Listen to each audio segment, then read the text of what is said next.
Hi, my name is Stephanie, and I have a question for you. Have you ever gotten into an argument with someone who doesn't understand what you're trying to say, no matter how many times you explain it to them?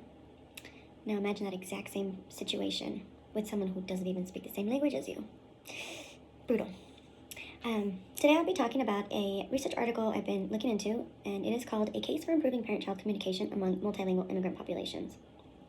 The three key topics are parent-child communication, the associated effects that parent-child communication has on the child and all their skills.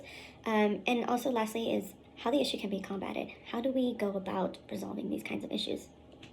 And the challenges are how to get a child to communicate properly when they are growing up in a home where there is 2 or 3 or several languages being spoken.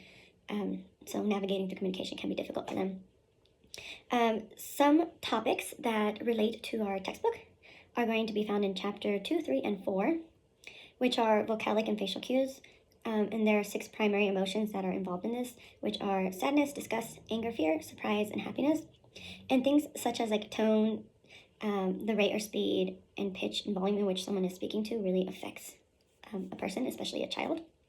And for chapter 3, things such as code switching, malapropism, which is, things such as like confusion of words that may sound the same but have a different meaning, can be really difficult, especially when you're trying to communicate in a language that's foreign to you or you're not as comfortable speaking in. Can make the way you communicate challenging and confusing and frustrating, just not fun.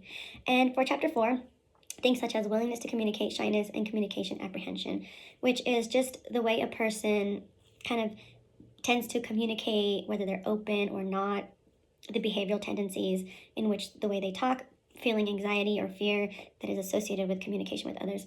It all ties into this. And this article's hypothesis suggests that improving parent-child communications is not only needed, but beneficial, and it'll help improve a child's overall success in all areas. And the article questions the impact that this miscommunication has on a child's mental and behavioral health, their social emotional development, interpersonal relationships, as well as the academic success. And they also point out that parent-child relationships and the way they communicate to each other not only impacts their bond, but also it is crucial for a child's development, their well-being, their academic success. And a lot of times when there's some sort of issue between a parent, a child, or even just a child struggling in school or mentally or in any way, shape, or form, there needs to be some sort of intervention, because without it, the child will continue to have a lack of communication, which can then cause a lot of tension and emotional distancing, not only the child from society, but also the child from their own parent or parents. So there needs to be some appropriate measurements that need to be taken, some guided intervention in order to foster trust, respect, and mutual understanding, most importantly. I chose the interpersonal relationship with my mother. I think our whole life often struggled to understand each other. I grew up being spoken to in English at home, but then I was also raised by my grandmother about half of my life, and she spoke only Spanish. So through her, I learned to speak Spanish.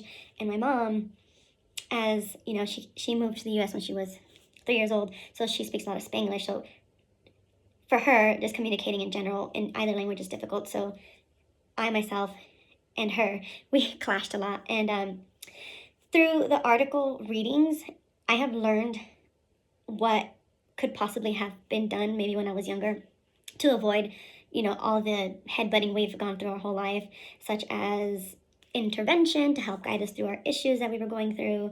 And it would just have helped mend our relationship. And it's not too late, we can still do it. And I would like to do that with her, and I know she's willing. It's just a matter of when.